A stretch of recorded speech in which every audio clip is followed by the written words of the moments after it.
Let me guide you step by step to recover your banned WhatsApp account fast and easy.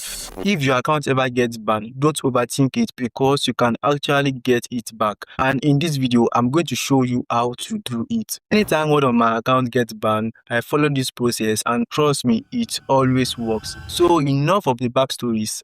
Let's dive into it. The first thing you need to do is clear your WhatsApp cache and not the storage. Clearing the cache removes temporary files but keep your account back up. Okay, so if you clear the storage, you will lose everything and that won't fix anything.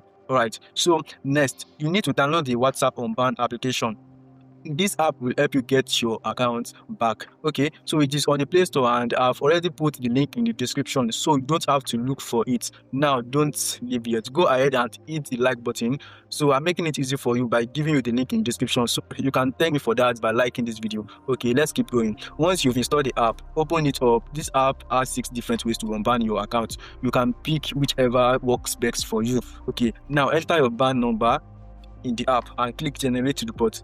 The app will create reports for you to use in your app to get your account back. But this is where most people make mistakes. They rush through and end up going to the comments saying it didn't work. So let me show you what to do so you won't mess this up. Once the report is ready, you've got two important options. Pay attention to me. Option 1, let the app send the report to WhatsApp support for you. If you want to do that, click send report. Then choose Gmail. When Gmail opens, don't change anything, just hit send.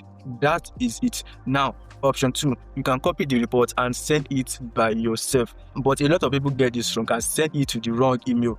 This is very important. If you want to know the right email to send your appeal to, you can click the video popping out on your screen right now.